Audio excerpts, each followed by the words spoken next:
दोस्तों, मैं फराज मलिक। उत्तराखंड के अंदर शपथ ग्रहण समारोह चल रहा है और एक बार फिर से पुष्कर सिंह धामी उत्तराखंड के नए सीएम बनने जा रहे हैं। पुष्कर सिंह धामी ने चुनाव से पहले एक ऐलान किया था कि अगर हम एक बार फिर से सत्ता में आते हैं तो सबसे पहला काम हम यूनिफॉर्म सिविल कोड को लागू करना ये करेंगे।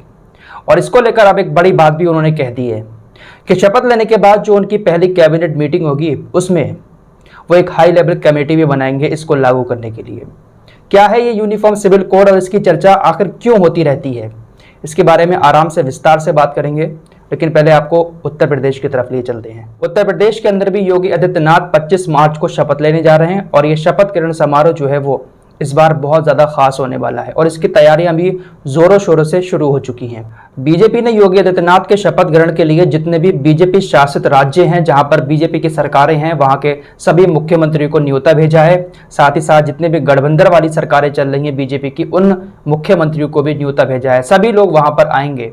साथ ही साथ बड़े बड़े उद्योगपतियों को भी, बाबा रामदेव जैसे उद्योगपति भी शपथ ग्रहण में शामिल होंगे। काफी हाई लेवल इंतजाम किया जा रहा है।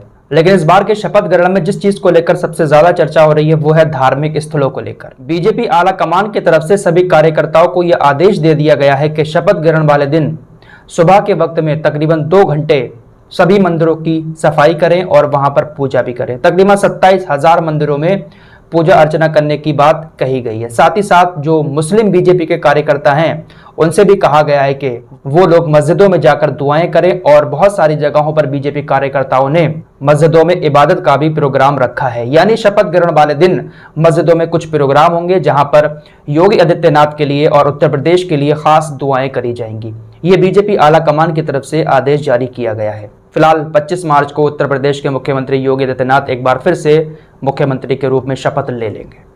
चलिए अब चलते हैं उत्तराखंड की तरफ। उत्तराखंड के अंदर पुष्कर सिंह धामी एक बार फिर से मुख्यमंत्री बनने जा रहे हैं और अब वहां पर हो सकता है कि एक नया विवाद खड़ा हो जाए।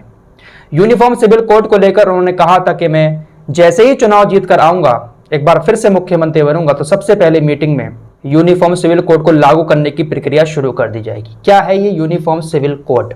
आसान भाषा में आप लोगों को बताऊं तो यूनिफॉर्म सिविल कोड का मतलब होता है समान नागरिक संहिता।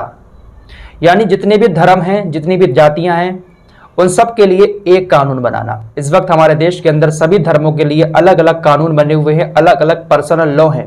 मुसलमानों का मुस्लिम पर्सनल लॉ है, हिंदुओं का अलग है, ईसाइयों का अलग है।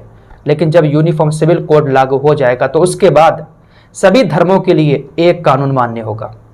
ऐसा नहीं होगा कि मुसलमान अपने शरीयत के हिसाब से, पर्सनल लॉ के हिसाब से कोई काम कर पाएं या हिंदू अपना अलग काम कर पाएं, ईसाई अपना अलग। सबके लिए एक कानून। थोड़ी सी मिसाल भी सुन लें कि इस कानून को लागू होने के बाद किस तरीके से नियम बदल जाएंगे।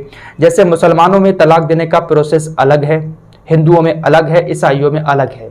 लेकिन जब ये कानून लागू हो जाएगा तो सभी धर्मों के लिए तलाक देने का एक कानून बन जाएगा।